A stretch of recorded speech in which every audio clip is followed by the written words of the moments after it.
Hey everybody, Carlos from Immortals Inc. Podcast. How you doing? I got Mr. Mike on the mic. I wasn't gonna say Magic Mike. That seems terrible connotation. We already had some problems today in the store with misunderstandings about yes statements. Yes. Anyway, today I'm going to do an angry video coming in 3, 2, 1. Oh no. Yeah. So anyway, let me ask you this: do you know what a dead CCG is?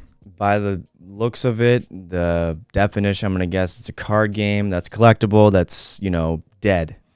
Yeah, that's a good explanation. What it is mostly it's like a card game that's no longer published or supported. Okay. All right, but doesn't mean it's still it might be collectible. Some players still play it. It might have a cult following where it still plays. Like the example would be Vampire: The Eternal Struggle. That's kind of like came and went. Like it started as Jihad, went to Vampire, and then it died a little bit, and then another company picked it up. Like if it's a popular game, they'll pick it up. Like we have a copy of Sealed Jihad up here, and then because it is a popular game still. So I believe your MetaZoo would be considered at this moment a dead CCG. Dig down in our videos. We did do videos on MetaZoo. MetaZoo Mondays were a thing. Not anymore. Yeah. So these are things that happen, but people either love these old card games. They play them. There's some old ones that I really enjoyed that I just, I collect. I think the Call of Cthulhu old games I collect. I like the artwork. I like the background to it. I like the game itself. And then I usually pick these Wyvern. For some reason, I always thought these were cool. Could be the time period too. But this is a card game called Wyvern. It's a simple little like artwork, and the game. I barely remember how the gameplay works. It's when did it come out? Oh, 80s. Oh no, wait, 94.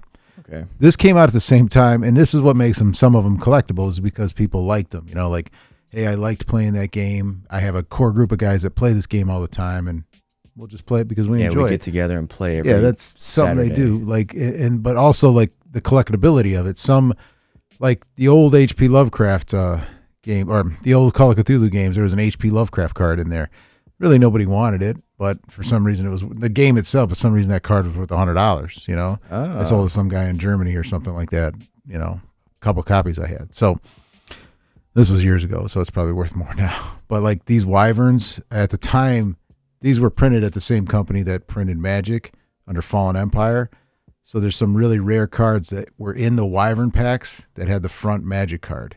So if you can find those now, they're worth a pretty penny. I bet. So, they're misprints, but they're worth something. But the point is, sometimes people like these. Now, there's whole websites devoted, like guys, went out and they sell these things aftermarket.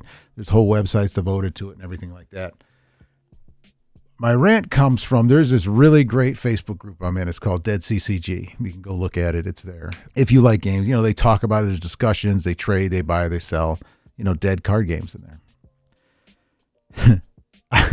We just got a bunch of, I bought a lot of stuff. Usually when I get a lot of, I get a lot of purchases or some used games or something like that.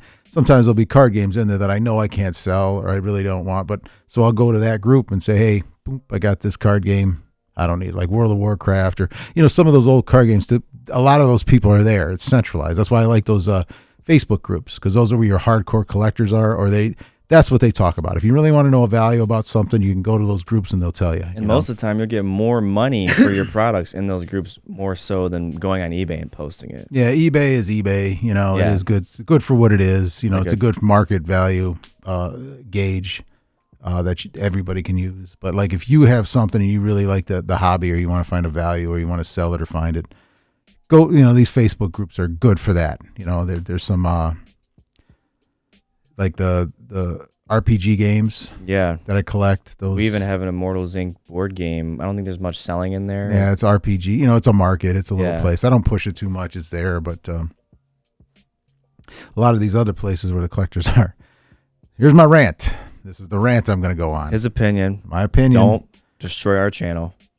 So there's this, and I'm not going to use any names, but it's not going to be hard to figure out. So I'm not sure how this is going to go.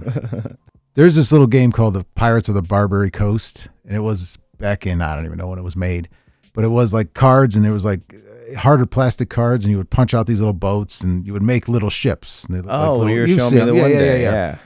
So that came out for a while. It was really popular. A lot of people play it, and it's kind of a cool little game. You got the little ships, and you put it on the table, and you actually have like a whole naval battle. And it was kind of they used a lot of historical accurate. It wasn't like a fantasy thing. It was like historical stuff.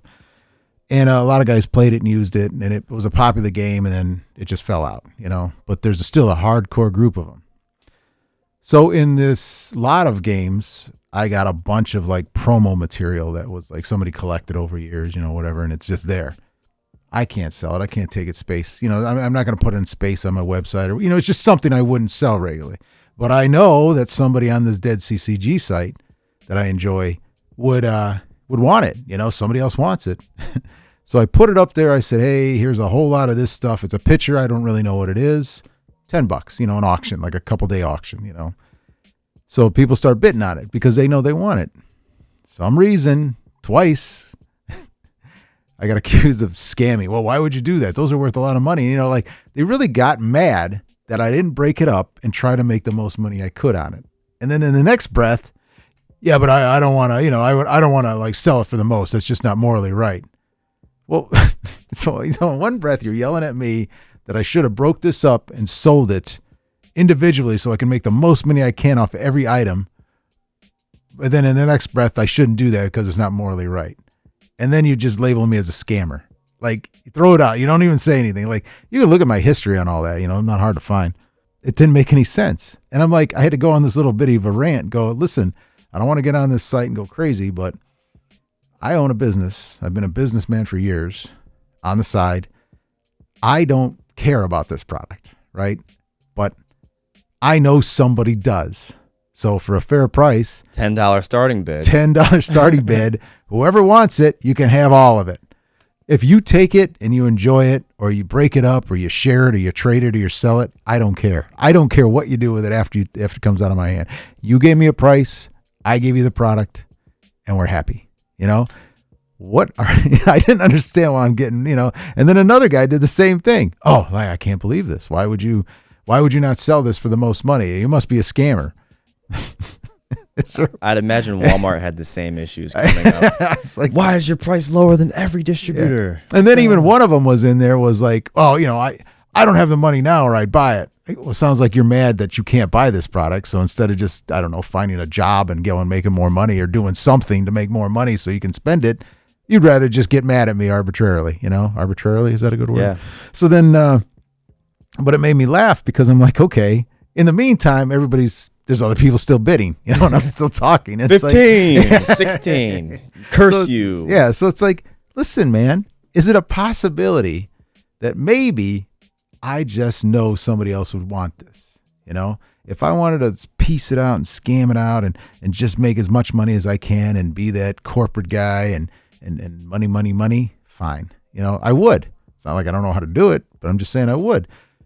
But I don't want to because I know that this product, which is dead to me and not something I can sell in the store, means something to somebody else. I wonder where that internal rage comes from. I don't know. What is that argument though? Like, hey, this is not enough. You're not putting a big enough price tag on this. Yeah, it's worth what it is. If the thing is worth, if I put $10 and the thing's worth $100, it will go up to $100. That's what a bid is. It's like a real market value. You know what I'm saying? Especially something that's out of, like a collectible. That's what you tell, I have this Dragon magazine, right? I don't know what the value is. It's paper. It's old paper and ink. It's just nothing to somebody else. But to a collector, they know what it's worth. And then he's bidding against the other collector. Oh, wait, I want that. And then if they start bidding, whatever they all agree, the most they'll pay for that is the value of that item. Exactly. But to somebody else, that might just be paper. Like to me, those were just plastic pieces of an old card game that I don't care about. But to somebody else, it's fun. Let them. And then if they get a deal, why are you in there, ruining that guy's deal? This guy's going to be like, oh, I'm going to get this for $35. And here comes this guy. It says, oh, you should sell it for $100 a piece. That should be $85. Yeah, I'm going to get mad and say, hey, stop calling me a scammer. That guy's going to get mad and say, hey, quit screwing up my good deal. Yeah, I thought scammers were supposed to get more money in unethical ways. Like, isn't that what the scammer is? Yeah, I didn't understand. But it was like once I'm like, all right, one angry guy. Then it happened again in the same, and I'm like, why is this happening? How does this happen again? You know what I'm saying? Yeah, that's like a Family Guy episode right there. Yeah. Like when they say one thing and then it cuts to that. Like, yeah, that's it's exactly like the value. Like what the value is, especially if you, and then you can't overvalue your stuff, of course. So you can't say, I could put the same thing up for $200 and nobody will even look at it because, well, that's a ridiculous price. Yeah, like would you have gotten less backlash if your starting bid was $50? No, I would have got somebody else going, oh, what are you trying to do? Rip everybody off? Yeah, it's right. Like, right. That's exactly how it listen, goes. It's what it is. And it's funny because sometimes I'll start things at $1. I know they're worth 50, but if I put it as $1, more people are going, well, $1? You'll get more people looking. And then eventually it'll bid up to whatever it's valued at. And if it's less than the 50 I thought, then that's the value. The morality of life is you can't please everyone, but with this particular hobby, you really cannot please everyone. Yeah, you really can't. You're here for pleasure. It's literally a hobby. Yeah, it's hobby. It's something hobbyism. It's something to do on your side, something you don't have to worry about. And it's a lifestyle too, but that's what hobbies are. Yeah, I know, but there's no reason to get that mad about it. It just doesn't make sense. It didn't make any sense to me. I'm like, are you mad? But you're mad. You're mad because you can't buy it. You're mad because I sold it for too low, and then you're mad because I didn't make more money on it, and you had nothing to do with it. You had no fight in this game or no dog in this fight. So it's like, settle down. Obviously, we both could be misconstruing something. If you guys are seeing something we don't, and you're like, well, this is a valid reason for this, let us know in the comments because I'm just as confused as you are. I am very confused. You're like, I have to go to the podcast and talk about it. I know, I was mad. I didn't even shave or nothing. I'm all like unprepared for this. And it's like, listen, I just got to get this off my chest. In the end, the thing sold, the guy paid, and I'm shipping it to him. So it's like, I don't know what the problem was. But it is a good group. If you like dead collectible card games and you like to collect them or find them or you need to find your missing piece, go to Facebook. It's Dead CCG. It's a really good group. I like it. They're nice. With the exception of what I just ran into, that's the exception. But it's probably a rare occurrence. Yeah, it's rare. It's rare. That's why I was like taken aback by it. Like, wait a minute, I have a whole podcast. I go talk about this. Yeah. This particular individual. I think, those Facebook groups are a great way for an aftermarket like that to flourish. You know what I mean? Like that's how you get most of your revenue. That's good for them. The guy who did it takes his time, and I think I got to look, and I can't say for sure, but he might actually have a website too. Like he has a Dead CCG site on Facebook. And then he might have a website where he sells, just his price. You know what I'm saying? And actual items. But that's a lot of work, cataloging old games. Yes. And finding them alone. It's just finding dead things to sell, like that. The people want to let go, like, oh, I could sell that for a lot. You want to sell that? And I'm like, no, I don't want to sell that, or whatever. It's hard, and sometimes you just have to, it's a hunt. It's a hunting game. You got to hunt for that. Moral of the story. Try a higher starting bid. No. Or you will pay the consequence. Lower starting bid. The value will settle. It's literally just, science. I mean, if I have $100 magic card like you said, and I put it at $1, it's gonna go up. People are gonna battle for that until you find the actual true value of that product. So and it's like, I didn't want to take the time to separate it. Maybe this guy will buy it. You did a lot of people a favor. I mean, we do the same thing except here. For that guy. Yeah, we did the same thing here. I think the guy just might have been mad because he couldn't buy it. It's very hard to please some people. So don't take it out. Don't take it out on other people. You got a problem, go figure it out. Don't ruin everybody else's fun. That's it. And on a side note, we got a lot of crazy. We got a junk haul that just came into our store, and if you guys want to make an appointment with us to check it out, GW overhaul. GW. It's GW. It's classic old GW and some military history games. Yeah, we're working on it. Don't just show up. You got to call me. Show up. Yeah, you got to call us and plan an appointment. And pretty soon it'll be on our website. So, but it's a lot of cool stuff. But that's what I got. I got this lot, and this stuff was in it. So I was just like kind of piecing out the little stuff to get it out of the way. All right, if you like what you heard or like what you saw, give us a like, give us a subscribe. You can join us. You can give us a super saver or whatever they call it. You can join. If you watched our video this past Tuesday with Tim, our second video, we already hinted at the fact that you cannot join through a phone, which is kind of weird. YouTube, please let us join through a phone. Please let our supporters join through a phone. I won't say it again. Later.